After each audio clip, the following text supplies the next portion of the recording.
সুপ্রিয় দর্শক, বাংলাদেশ সেনাবাহিনী নিজেদের আখের গোছানোর জন্য এমন একটা নিম্ন পর্যায়ে চলে গেছে। এখন সেনাবাহিনীকে যে পারে সেই হুমকি দিচ্ছে, বিদ্রোহের হুমকি দিচ্ছে। এর অতীতে আমরা দেখেছি ক্যান্টনমেন্ট উড়িয়ে দিবে। এইবার সরাসরি হুমকি দিল ইনকিলাব মঞ্চ নামক এক জঙ্গি, জুলাই জঙ্গি হাদি। কি ঘোষণা দিল, কি হুমকি দিল, আমরা সেটা একটু শুনি তার মুখ থেকেই। ওয়াকার সাহেব অথবা আর্মি যদি কোনো coup করার চেষ্টা করে, জনগণ গিয়ে ক্যান্টনমেন্টের ইট খুলে নিয়ে আসবে। ইট যদি ওয়াকার সাহেবের এবং আর্মি জেনারেলদের সাহস থাকে, আইডিপি সাহস থাকে, একটা coup করে দেখাইতে পারে। জনাব আতার সাহেব, আপনি শুনলেন, যদি আর্মি কু করার চেষ্টা করে এবং সেনা জেনারেল ওয়াকারকে চ্যালেঞ্জ দিচ্ছে, সে রিপিট করে বলছে যদি সাহস থাকে একটা কু করে দেখান। অর্থাৎ এই হাদি বলছে জনগণ ইট খুলে নিয়ে আসবে। কিন্তু প্রকৃতপক্ষে কি জনগণ তাদের সাথে আছে, নাকি এই জুলাই সন্ত্রাসী এনসিপি নামক যে কিংস পার্টি যারা আছে তারাই যে ইট খুলে নিয়ে আসবে? কোনটা আসলে কি বোঝাচ্ছেন? ধন্যবাদ আপনাকে। আমি চেতনা দর্শকদের শুভেচ্ছা জানাচ্ছি।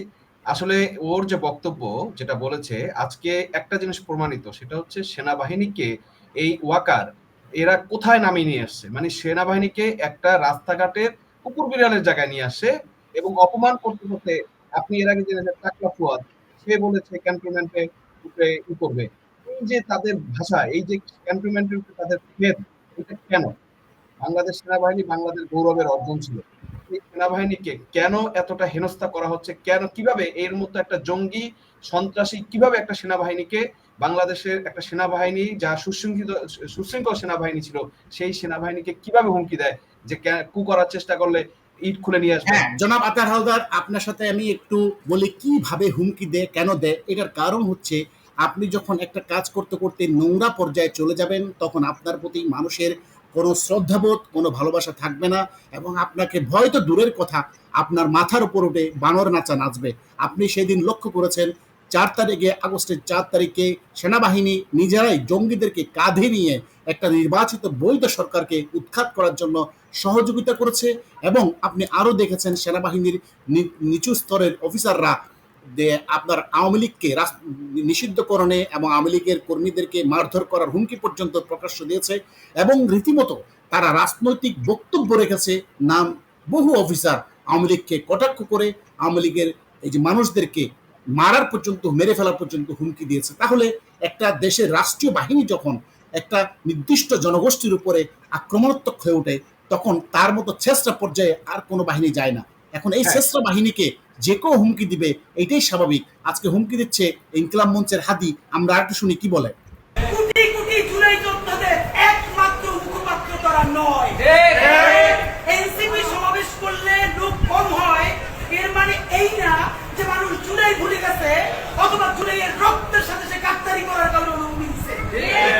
বরং এনসিপির সাথে লোক কম হয়, বড় বাস্তবতা হলো তারা মনে করে বিএনপি বা জামাতে ইসলামী ঠিক যেভাবে জুলাইকে বিভিন্নভাবে বিজনেসের আপনি শুনলেন কোটি কোটি নাকি জুলাই সন্ত্রাসী আছে। আপনি কি মনে করেন আমরা তো মিছিলে হাতে গোনা 15, 20 জন, 30 জনের উপরে কখনো মিছিল দেখি নাই, সমাবেশে দেখি নাই 200-400 লোকের বেশি। তাহলে এই কোটি কোটি জনতা কারা আসলে? শুনেন, এদের কমিটিতে যে কটা লোক আছে সব মিলে ধরেন 500 হবে কিনা সন্দেহ, এবং 500 আবার এই এনসিপি ধারণ করে কিনা সেটা নিয়ে সন্দেহ আছে। হয়তো সময়ের তাগিদে, সময়ের পরিস্থিতিতে অনেকে সেখানে আছে, কিন্তু আজকে ওরা যে চাঁদাবাজি, সন্ত্রাস এবং মানুষ হত্যার সাথে জড়িত। এবং আপনি দেখেন, ওরা একটা সমাবেশ, এই যে কয়েকদিন আগে একটা সমাবেশ দেখলো, কোনো মানুষ নাই, মানে 500-600 ভাড়া করে আনছে, ট্রেন ফ্রি করে দিয়েছে, তারপরও সেখানে মাত্র কয়েকজন লোক নিয়ে তাদেরকে এই জুলাই ঘোষণা না কি ঘোষণা, বাল ঘোষণা, এগুলো তাদের করতে হয়েছে। এইগুলো করে কি পেয়েছে তারা? জনগণের কোনো সমর্থন এখন এই এনসিপির প্রতি নেই। আমি মনে করি এখন যদি বাংলাদেশ মানে সঠিকভাবে একটা গ্রুপ, একটা দল সঠিকভাবে এদেরকে নামতে পারে, এই সন্ত্রাসীদেরকে উৎখাত করা কোনো ব্যাপারই না, 1-2 ব্যাপার। আচ্ছা, আপনার কাছে আরো একটা প্রশ্ন, তাহলে এই যে সেনাবাহিনীকে হুমকি দেওয়া, এটা কি পরোক্ষভাবে ইঙ্গিত করছে সেনাবাহিনী কি কোনো ধরনের হস্তক্ষেপ, রাজনীতিতে হস্তক্ষেপ, অথবা দেশের এই দুর্বিষহ মুহূর্তের জন্য যদিও তারা দায়ী, তারপরেও তারা সরাসরি ক্ষমতা গ্রহণ বা কু করার কোনো পরিকল্পনা আছে কিনা? না থাকলে এই হাদি, জঙ্গি হাদি কেন এই কথা বলছে? এটার মূল কারণটা আমি বলি আপনাকে, এটার মূল কারণটা ওরা চাচ্ছে যে সেনাবাহিনীর ভিতরে একটা বিভেদ তৈরি হোক, এই কথাগুলো নিয়ে একটা বিভেদ তৈরি হয়ে সেনাবাহিনীর ভিতরে ওদের যে বাহিনী, ওদের যে সমর্থিত লোক আছে এবং ওই সমর্থিত মুক্তিযুদ্ধের পক্ষের লোক আছে তাদের ভিতরে একটা ক্লাশ তৈরি হোক, একটা গৃহযুদ্ধ তৈরি হোক, এবং এই কারণে এই উস্কানিটাই আসলে ওরা দিচ্ছে যাতে সেনাবাহিনীর ভিতরে একটা গৃহযুদ্ধ তৈরি হয়। আর সেনাবাহিনীকে আমি বুঝি না, এটা মাজাবাঙ্গা সেনাবাহিনী, এটা সেনাবাহিনী না, সোনাবাহিনী বলে আমি প্রথম থেকে 5ই আগস্টের পর থেকে সোনাবাহিনী বলি। তো সোনাবাহিনী আসলে এমন সোনাবাহিনী এমন জায়গায় এসে পৌঁছেছে যে এদেরকে একটা টোকাইও এদেরকে এখন গণে না এবং পুছে না। আচ্ছা, আর একটু শুনি হাদি কি বলে। নিয়ে এসেছে এখন সেটাই করছে, তাই কিন্তু এই মানুষ, কোটি কোটি মানুষ এখন পর্যন্ত রাস্তায় নামতে প্রস্তুত যদি আপনি একটা বিপ্লবী ভাষণ দিয়ে জনতার পক্ষে সংস্কারের আপার হ্যান্ড নিয়ে নিতে পারেন। প্রধান উপদেষ্টা আপনাকে বলি, আপনার উপদেষ্টারা সারাক্ষণ জুজুর ভয় দেখায় না? আপনারা বলি কান দিয়ে শুনেন, যদি ওয়াকার সাহেবের এবং আর্মি জেনারেলদের সাহস থাকে, আইরিপি সাহস থাকে, একটা টু বইতে দেখাইতে পারে। ভাইরা, ব্যাপারটা এমন না লিথাল উইপেন।